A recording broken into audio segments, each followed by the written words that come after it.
절망, 이 상황에서 욥이 어떻게 다시 회복할 수 있었던가?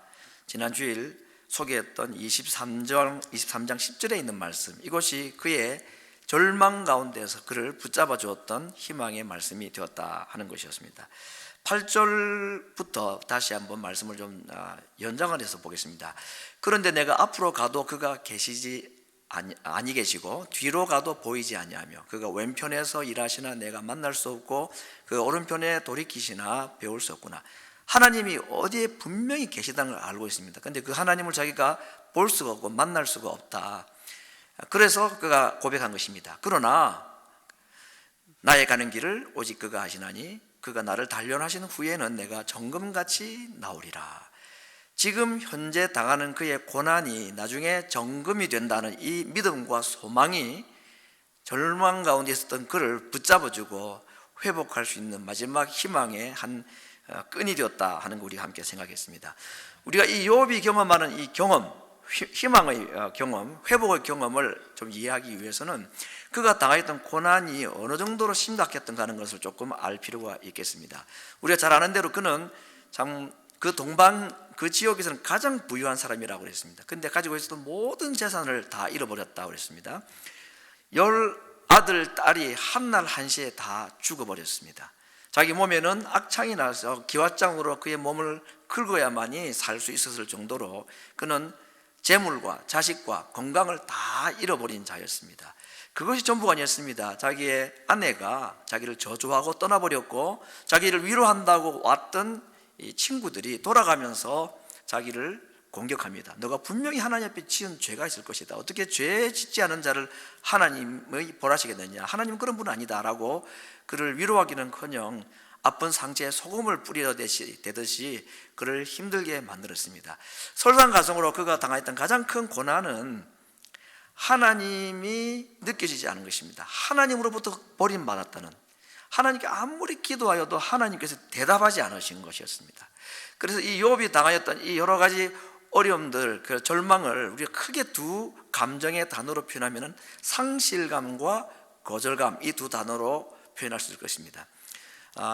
잃어버린 것, 자식과 재물과 또 건강을 다 잃어버렸지만 욥에게 정말 고통스러웠던 것은 그 상실감보다는 외로움, 거절감이었습니다. 사람들로부터, 그러나 하나님으로부터 그가 버림당하고 하나님으로부터도 받아들여지지 않았다는 사실을 알았을 때, 경험했을 때에 그의 고통은 말로 표현할 수가 없었을 것입니다. 혹시 여러분들 사람들로부터 거절당해 보신 적이 있습니까? 제가 이 설교를 준비하면서 30년 전에 제가 경험하였던 그 거절감, 그게 갑자기 기억나죠. 별거 아닌데 나중에 저한테 물어보시면 제가 개인으로 답은 하겠습니다만은 들으면 우스운 얘기입니다. 그런데 그게 꽤나 저에게는 이 거절감이 되어서 그게 지금도 생각하면 좀 가슴이 싸늘해지는 느낌이 있습니다. 이 거절감이라는 것이 정말 큽니다. 상실감보다 더 무서운 것이 거절감인 것 같습니다. 그런 환경 가운데서 욥이 끝까지 희망을 포기하지 않았던 이유는 세상 사람들로 말한다면은 그가 숨을 쉬는 한 그는 희망을 놓지 않았다라고 말할 수 있을 것이고, 이걸 성경으로 말하면은 하나님이 살아 계시는 한에는 나는 희망을 놓지 않겠다. 왜냐하면 하나님께서 우리의 마지막 소망이 되시기 때문에. 그래서 하나님을 로마서 15장에서는 소망의 하나님이라고 그렇게 이름을 하기도 했습니다. 그래서 정말 이 욥의 신앙, 욥의 인내를 보면서 우리가 다시 한번 그냥 평범한 하나의 교훈, 하나님이 살아계신 한에는 나는 포기하지 않겠다, 실망하지 않겠다, 희망을 놓지 않겠다, 소망하겠다 하는 이 믿음을 욥이 잡고, 그리고 그가 그런 하나님을 의지할 수 있는 믿음이 생겨났다고 할 수가 있습니다. 이쯤에서 우리가 탕자 이야기를 다시 한번 생각해 보겠습니다. 돼지우리간에 가서 아무것도 없이 쥐업 열매도 먹지 못하는 이 탕자에게 살아있기 때문에, 숨이 있기 때문에 그에게 한 가지 소망이 있었습니다. 희망이 있었습니다. 아버지였죠. 아버지께로 가면 될 것이다. 탕자가 희망한 것은 아버지 집에 있는 재물도 아니고 음식도 아니었습니다. 그냥 아버지의 받아주심, 그것이 그가 가졌던 마지막 유일한 소망이고 희망이었습니다. 그것이 그로 하여금 그 돼지우리간을 박차게 만들었던 거였죠. 집에 있는 맛있는 음식이 그를 일어나게 한 게 아니라 지금이라도 가면 받아주실 수 있는 아버지라는 그 소망과 희망이 그로 하여금 일어나게 만들었던 거 아니었습니까? 근데 여러분 가만히 생각해 보면 우리가 성경에는 없지만요, 이 당자가 아버지 집으로 일어나서 걸어가고자 할 때에 그에게 두려움이라는 것이 하나 있었다고 생각합니다. 그게 무엇일까요? 그게 거절감이었습니다. 혹시라도 안 받아주면 어떻게 할까? 그 마음이 왜 없었겠습니까? 나중에 보면 그 마음이 분명히 있었다는 것을 알 수가 있습니다. 아무튼 사람들에게는 이 거절감이나 소외감이라는 것은 아마 인생에서 다가가는 가장 큰 고통의 감정이 아닌가 그런 생각을 해봅니다. 제가 영화를 별로 좋아하지는 않은데 영화의 짧은 편집된 한 영화를 본 게 있습니다. 아마 보신 분이 있을지 모르겠는데 우리들의 행복한 시간이라는 영화의 내용입니다. 여기에 이제 두 명의 주인공이 나오는데 한 명은 이제 윤수라는 이름으로 나온 남자고 하나는 이름이 뭐더라?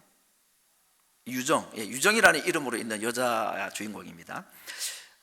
이제 참 푸르한 이야기들이죠. 이 윤수라는 아이의 가정을 잃었습니다. 아버지가 술주정뱅이였고 아버지가 어떻게 세상을 떠나게 됩니다. 그래서 엄마가 자기 아이 둘을 두 남자 아이를 고아원에 맡기고 다시 이제 결혼을 하게 되지요. 그래서 이 두 아이가 엄마 보고 싶어 가지고 고아원을 탈출을 합니다. 그리고 겨울에 추운 겨울날 물어 엄마가 있는 집을 알아내 가지고 갑니다. 그리고는 우리 도시의 그 주택가 골목 같은 거 연상할 수 있겠죠. 그래서 그 좁은 골목에 나지막한 그 창문을 두들기면서 엄마를 부릅니다. 그 문을 열어보니까 자기 엄마고 엄마가 보니까 자기 아이 둘이 있는 거죠. 얼마나 반갑겠습니까? 그런데 그 엄마가 그 두 아이 보고 이렇게 말합니다. 너희 새아빠 정말 무서운 사람이야. 만약에 너희들 온 거 알면 너희도 죽고 나도 죽을 줄 몰라. 빨리 돌아가. 엄마가 다시 고아원에 너희들 찾으러 갈 테니까 오늘은 그냥 돌아가 그래요. 그러니까 어떻게 이 아이가 돌아갑니까? 발걸음이 떨어질 리가 없잖아요. 그래서 참 생각 못했던 그 어머니의 말을 듣고는 멍하게 눈물을 글썽이면서 그래도 엄마를 계속 부르는데 이 엄마의 마지막 한마디가 정말 가슴 아픈 얘기입니다. 윤수야, 엄마도 좀 살자. 그런 얘기를 해요. 정말 참 그런 상황이 누군가에는 있겠죠.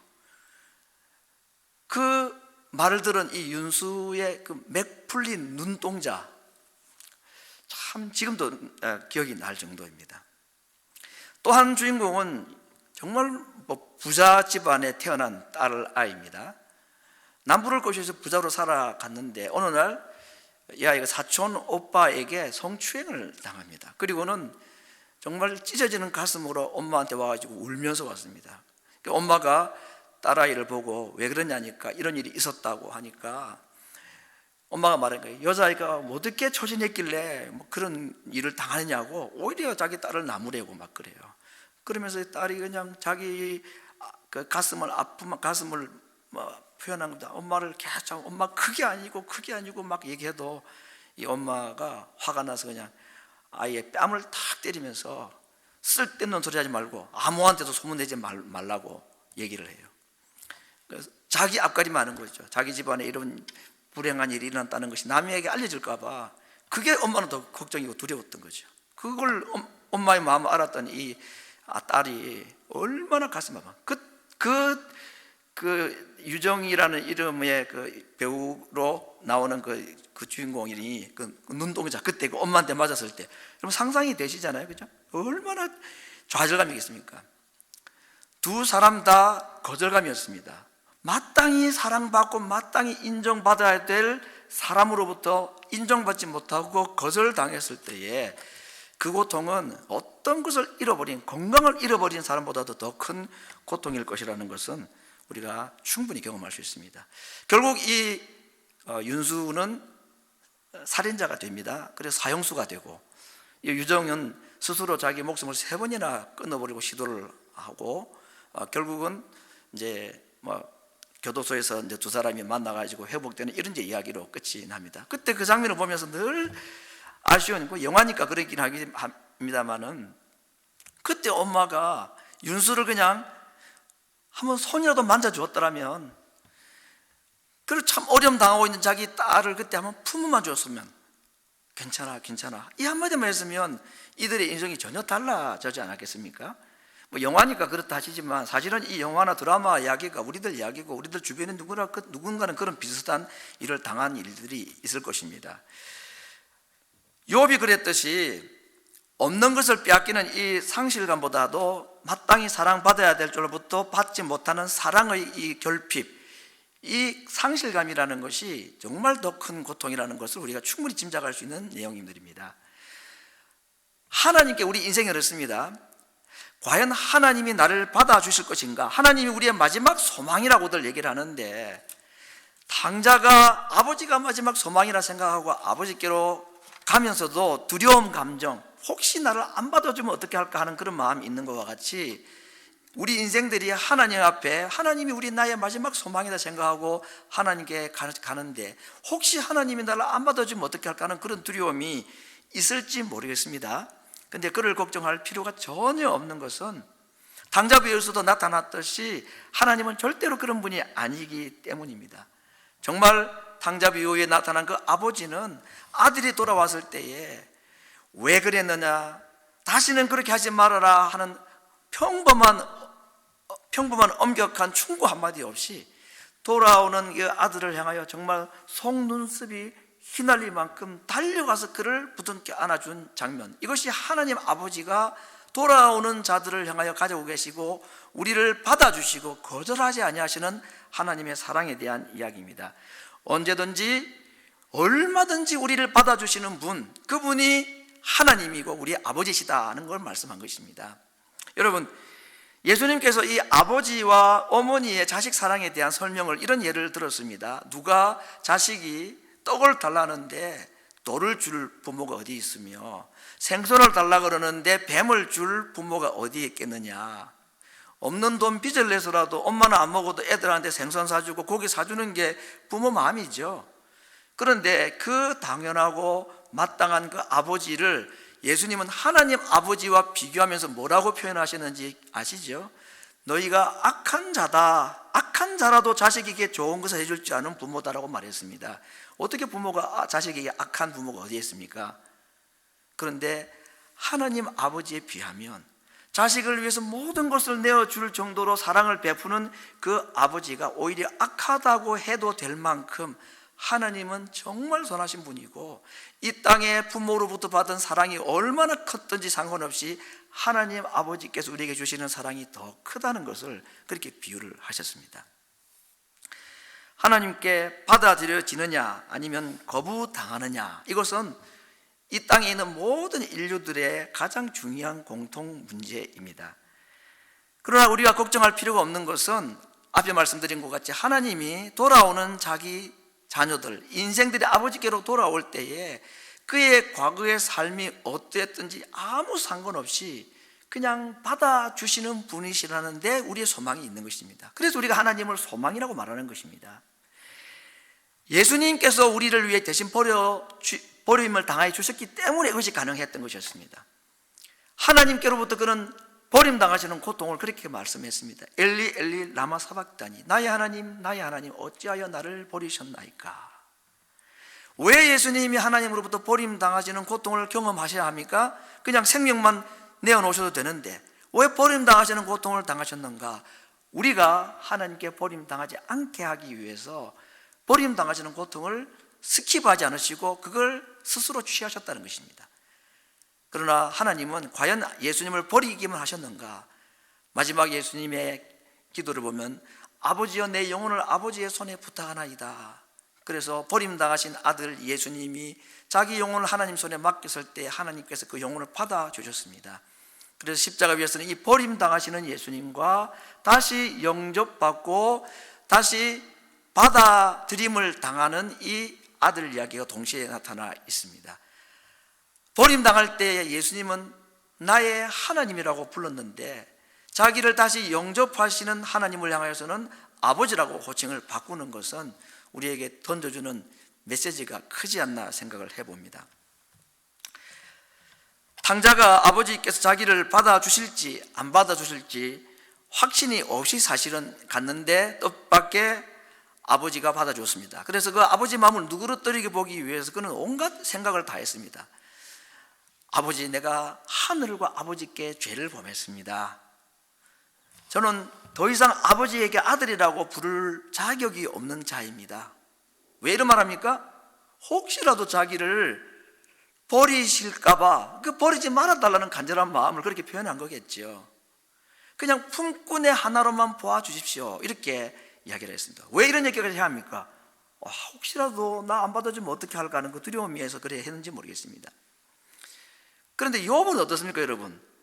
욥은 당자처럼 뭐 범죄하고 하나님께 벌받은 것도 아니고 정말 의롭게 하나님 스스로 칭찬했던, 동방에서 가장 의로운 자다, 그렇게 칭찬받았던 자고 죄를 지어서 벌받은 것도 아니었습니다.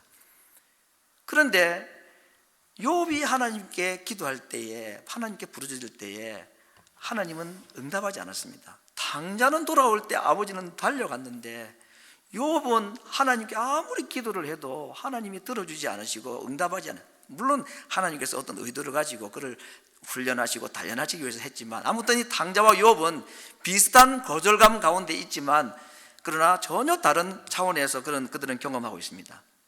오히려 욥은 그렇게 말했습니다. 나의 달려갈 길, 내가 가는 길을 하나님이 아신다. 자기가 알기에는 구속자가 살아계시다고 그가 믿었습니다. 자기에게 대답하지 아니하시고 거절하신 것 같은 그 하나님을 향하여서 그는 말했습니다. 앞으로 봐도 옆으로 봐도 내가 하나님을 만날 수가 없는데, 그런데 하나님 말고 다른 누구 한 분이 계시다는 걸 그가 안다는 겁니다. 그게 누구냐? 구속자라고 했습니다. 히브리어는 고엘이라고 했습니다. 나의 구속자라 고엘리라고 했습니다. 그가 살아계시다. 여러분, 욥 기서를 보면 욥이 하나님을 얼마나 간절히 찾는지 모릅니다. 그런데 하나님이 대답하지 않으시죠. 그래서 욥이 마지막에 그가 한 사람을 붙잡는 게 바로 구속자입니다. 아마 나는 땅에 있고 하나님은 하늘에 계시니까 내 목소리가 하나님께 안 들어가는가 보다, 내가 하나님께 나아갈 수가 없으니까, 만날 수가 없으니까 내 사정을 하나님께 말할 수가 없는데 누군가가 중간에 나의 사정을 아시는 분이 하나님께 좀 대신 얘기 줄 사람 없을까? 라고 찾은 자가 고엘, 구속자였습니다. 그런데 19장에 와서 그가 믿은 것입니다. 나의 구속자가 살아 계시다고 알았습니다. 지금 눈에 안 보이는데, 그런데 그분이 나중에 땅에 서실 것이라고 믿고 있습니다. 이건 놀라운 고백이죠. 딱 들어봐도 이건 예수님의 탄생 이야기라는 걸 우리가 알 수 있습니다. 지금 살아 계시는데, 근데 내 눈에 안 보이지만, 그래서 내 사정을 하나님께 아뢰을 뿐이 지금 안 보이는데, 근데 그분이 지금 살아 계시다는 걸 믿고 있는 것입니다.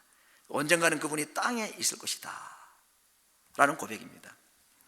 오늘 우리가 이 고엘이라는 구속자라고 번역된 이 한 중보자에 대한 말씀을 좀 생각을 하고자 합니다. 구속자, 중보자, 대속자, 구약 성경에 있는 흔히 표현된 것은 기업 물을 자라는 이름으로 나와 있는 자들입니다. 이 고엘이 하는 것이 세 가지입니다. 첫 번째는 원수를 대신 갚아주는 것입니다. 누군가가 내 동생을 죽였다 그러면 형이 가서 그 동생 죽인 사람을 죽여도 되는 것입니다. 그게 구약의 법이죠.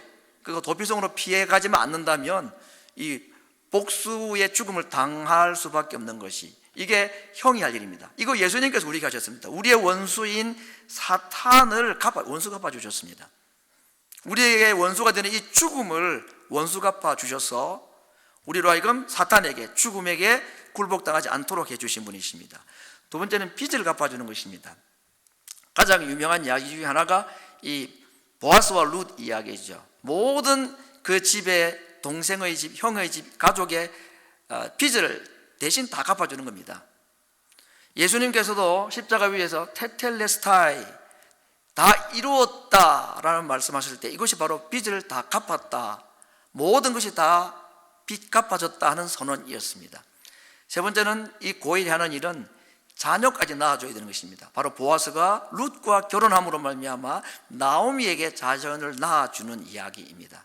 예수님께서도 역시 오늘도 계속해서 이 고엘로서 자녀를 낳아주는, 성령의 중생케 하시는 일들, 오늘도 하나님의 교회 안에 중생하는 그리스도인들이 땅에 계속해서 생겨나게 하는 이 고엘로서의 자녀 낳아주시는 일, 이것이 구약시대에 구속자, 키워 물을 자 고엘이 해 주었던 일인데 우리 예수님께서도 우리에게 이와 같이 해 주셨다 하는 것을 말씀해 주고 있습니다. 이것을 욥이 깨달았다는 거 아닙니까? 이게 우리에게 참 오늘 놀랄 만한 깨달음이라는 것입니다. 왜 그렇게 말할 수 있는가? 구약 성경이 다 예수님의 탄생 이야기를 말씀을 많이 하고 있습니다. 예수님 탄생에서 가장 가까운 한 500년 전에 미가를 통해서도 베들레헴 에브라다야, 이스라엘을 다스릴 자가 네게서 나올 것이다. 조금 더 과거로 가면은 이사야 선지자도 처녀가 잉태하여 아들을 낳을 것이라는 예언이 있었습니다. 조금 더 과거로 가면 다윗의 시대에 다윗이 시편에 내 옷을 나누며 겉옷을 나누며 속옷을 제비 뽑나이다, 예수님의 십자가의 죽음에 대한 얘기를 한 1000년 전에 예언을 하였습니다. 모세를 통해서 기록된 창세기 3장 15절에도 여자의 후손이 이 땅에 올 것이라는 예언, 이것이 다 고엘 이야기입니다. 예수님 이야기입니다. 그것이 모세가 쓴 성경이 1400년경이니까 예수님 탄생 전 1400년. 그런데 욥기는 언제 썼느냐? 모든 학자들이 창세기보다도 먼저 쓰여진 성경이라고 다 이해합니다. 여러 가지 정황을 보면 그건 틀림없는 이야기 같습니다. 물론 욥이 창세기 3장 15절 이후의 사람이긴 하지만 성경의 기록으로 본다 그러면은 이 고엘에 대한 이야기, 예수님의 탄생 이야기는 모세보다도 욥이 먼저 고백했다고 말할 수가 있는 것입니다. 나의 구속자가 살아계시고 그가 언젠가 땅 위에 서실 것이고, 더 놀라운 것은 무엇입니까? 내가 육체 밖에서 하나님을 볼 것이다 그랬습니다. 육체 밖에서 하나님 보는 게 자기 육체가 죽었다는 거 말하기요. 그의 영혼이 혹시 내가 구속자를 못 만나고 그래서 내 인생이 이렇게 끝나버려 죽는다 할지라도 언젠가는 땅에 오실 그분인데 내가 그분을 못 만난다 할지라도 내가 육체 밖에서 내 영혼이 그때는 하나님의 나라에 들어갈 수 있으니까 그때 내가 하나님을 직접 배울 것이다 라고 말했습니다. 거절감과 받아줌에 대한 이야기 하나 더 좀 소개를 할까 합니다. 아마 이건 지어낸 얘기일 가능성이 많습니다. 그 탕자 비유를 가지고 그 현대의 어떤 그 장면으로 이렇게 설명한 것 같습니다. 역시 이제 비슷한 환경입니다. 어느 한 집에 아들이 하나 있었습니다. 근데 그 아들이 범죄를 저지르고 살인자가 되어서 감옥에 들어갔습니다. 그리고 그 아들이 이제 출소하는 날이 되었을 때에 감옥을 나오게 되는 이 아들에게 가장 큰 고민이 뭐였을까요? 당연히 그거죠. 내가 아버지께 돌아가면 아버지가 나를 받아주실까 하는 그 고민이 아니었겠습니까? 그래서 감옥에서 편지를 씁니다. 아버지 몇 날 며칠 제가 출소하게 됩니다. 아버지께 정말 면목이 없고 돌아갈 명분이 없는 정말 부끄러운 아들입니다. 그렇지만 제가 아버지께로 가기를 원합니다. 혹시 아버지 저를 받아주시고 영접을 해주시고 아들로 삼아주시기를 원하시면 우리 집 감나무에 흰 손수건 한 장만 걸어주십시오 하고 이제 편지를 쓰고 간 것입니다. 그리고 감옥에서 출소하는 날 자기 동네를 찾아갑니다. 이제 모퉁이를 돌고 딱 돌아서면 집이 보이고 그 집에 감나무에 손수건이 이제 보이게 될 텐데 이 아들이 도무지 모퉁이를 돌 자신이 없는 거죠. 손수건이 없을까 봐. 그래서 집에까지 다 와가지고 들어가지도 못하고 그 동네에서 서성이다가 옆에 지나가던 어떤 노신사에게 묻습니다. 아저씨, 이유는 묻지 마시고 모퉁이에 돌아 보이는 저 집이 저희 집인데 혹시 그 나무에 손수건 하나 걸려 있는지 한번 확인을 해 주십시오. 아니, 당신이 직접 보지 왜 그러냐고, 그냥 제가 드릴 말씀이 있습니다. 꼭 그렇게 좀 부탁을 드립니다 하고 그 노신사가 돌아보고는 와서 그 아들에게 말합니다. 청년, 가서 보게 했더니 아들이 모퉁이를 돌아 딱 고개를 드는 순간에 그 감나무에 수백 장의 그 손수건이 걸려 있었다 하는 이야기입니다. 당자 비유만큼 감동적인 얘기이기도 합니다. 이 하나님이죠. 손수건 한 장으로 아들을 맞이하는 것이 아버지로서는 마음에 내키지 않는 것입니다. 모든 손수건을 동원해서 아들을 영접해 주는 것입니다. 하나님이 그러신 분입니다. 하나님 우리를 절대로 버리지 않으신다. 하나님이 살아계시다는 것과 그분이 나를 언제든지 받아주신다는 이 소망이 없이 살아가는 자는 당자입니다. 그건 대지 우리권에 사는 자와 같은 것입니다. 하나님에 대한 소망이 없이 살아가는 이 땅의 사람들, 믿는 자나 믿지 않는 자나 얼마나 불쌍한 존재들인지 모릅니다. 우리는 하나님이 우리의 소망이 되신다는 사실을 믿는 자들입니다. 그러나 당자가 아버지가 나의 소망이다, 아버지께로 돌아가면 나를 받아주실 것이다 하는 희망이나 기대감이 그에게 아들 되게 하지 않았습니다. 그가 돌아갔어야 했죠. 하나님이 우리의 소망이시고 하나님이 우리의 고엘 구속자가 되신다는 사실을 우리가 아는 것으로 그분의 소망을 경험하는 것이 아닙니다. 돌아가야 합니다. 그리고 그분에게 나아가야 하는 것입니다. 돌아가는 것은 회개를 말하는 것이고 나아가는 것은 그분께 기도하는 것이라고 말할 수 있습니다. 우리가 늘 알고 있는 저 좋은 말씀, 항상 기뻐하라, 범사에 감사하라. 누가 안 그러고 싶겠습니까? 항상 기뻐하고 싶지요. 항상 감사하고 싶겠지요. 근데 그 비결이 무엇이냐? 쉬지 말고 기도하는 것이 이 두 가지를 가능케 하는 것이다 라고 생각할 수 있는 거 아니겠습니까? 그야말로 다리가 되는 것입니다. 이 기도라는 것은 하나님께서 우리들에게 주신 무거운 종교적인 의무가 아니고 짐이 아니라 하나님이 우리의 소망이 되시고 그분이 우리의 고엘 되신다는 사실을 직접 경험할 수 있기 위해서 주신 하나님의 사랑의 특권인 것입니다. 하나님께 기도로 나아가서 그 하나님의 이름을 부르는 자, 그 하나님께 나아가는 자에게 하나님은 기쁨도 주시고 감사도 주시고 그에게 구속자가 되어주시고 그에게 소망이 되어주시는 분이십니다. 아는 것으로 우리 간에 앉아있는 것으로 그 하나님의 소망을 경험할 수 없다는 것입니다.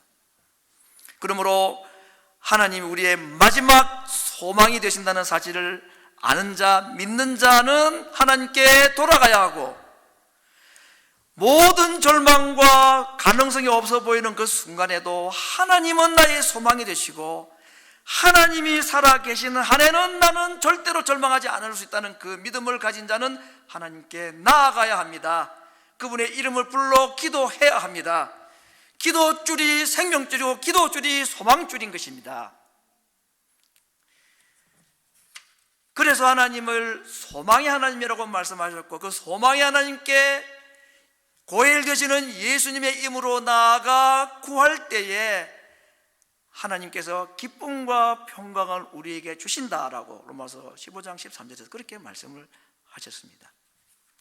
하나님으로부터 버림당하시면서 우리에게 하나님께 버림당하지 아니할 수 있도록 되어주신 우리의 모든 것을 책임져 주시고 물어주시는 고엘 되시는 예수님께서 우리에게 주신 약속입니다.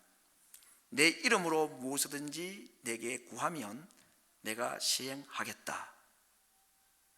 하나님께 버림당하시고 거절당하시면서 우리에게 하신 약속입니다. 내 이름으로 나아가면 하나님이 절대 너희를 거절하지 않으실 것이다. 그 이유는 내가 이미 거절당한 고통을 경험했기 때문에 인생들이 하나님 앞에 당할 거절감을 나는 이미 다 경험하였기 때문에 이제 내 이름으로 하나님께 나아가기만 하면 그가 너희를 거절하지 아니하실 것이고 내가 너희들 구하는 것을 들어주고 시행하겠다라고 약속을 하셨습니다. 주님은 이 땅의 모든 거절당한 자들의 고엘 되십니다. 구속자가 되시고 대속자가 되십니다. 그분을 통하여서 그분의 이름으로 아버지께 나아가는 자는 누구든지 영접을 받고 하나님의 받아주심, 하나님으로부터 거절당하지 아니할 수 있는 특권을 가진 자들이라고 말씀하셨습니다. 2021년 아니 앞으로 남은 모든 생애에 나를 대신해서 거절당해 주신 그 예수님의 이름으로 그 고엘 되시는 예수님을 내 인생에 정말 하나님께 나아갈 수 있는 소망의 통로가 됨을 알고 그분의 이름으로 하나님을 찾고 그분의 이름으로 하나님께 기도함으로 말미암아 소망의 하나님께서 자기를 찾는 자에게 주시는 기쁨과 평강이 소망 안에서, 믿음 안에서 우리 모든 성도들의 삶을